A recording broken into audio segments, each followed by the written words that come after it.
Кадамжай районундагы өспүрүм кыз Айдайдын мыкаачылык менен өлтүрүлгөндүгү жалпы журттун жүрөгүнүн үшүн алды. Мыкаачыларга айоо жок. Айдай, сен биздин жүрөгүбүздө түбөлүк сакталасың. Зөөкүрлөргө катуу жаза барбы? Айдай курбубуздун айдай жүзүн булгап кыйнагандар оңбосун.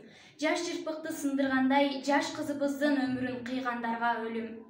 Айдайдын тайэнесине, ата-энесине терең көңүл айтабыз. Бейбит турмушта чоңойгубуз келет. Алтынай мектебинин кыздары кыздардын зордук зомбулугуна каршы. Жаш чырпыкты кайрып сындыргандай, адам өмүрүн кыйгандарга өлүм.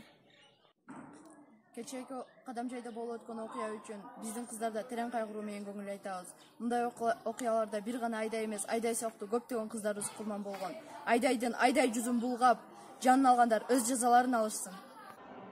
Кыргыздар кыздын аты улук, кыз сыйлауга макулук.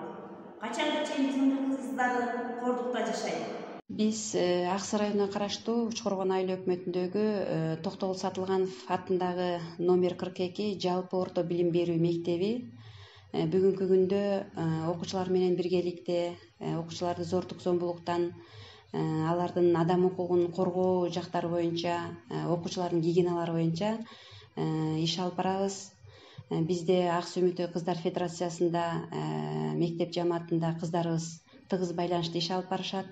Бул иштерди күчөтүү ар бир мектепке сунуштайт элем. Себеби мына кечээ күнкү 2022 жылдын 5 сентябрында Баткен областына караштуу Кадамжай районундагы 8 класстын зордук зомбулукка кабылгандыгы бизди аябай кайгыртты.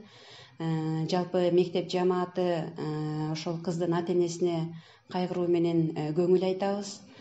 Мына ушундай иштерди болтурбоо үчүн мектеп жамаатындагы андан сырткары ошол кыздар, балдар уюмдары жакшы иш алып барышса, мен ойлойт элем, балдар ушундай зордук зомбулукка кабылбай, өз укугун айта билген, келечекке кең караган өспүрүмдөр тарбияланып чыгат эле деп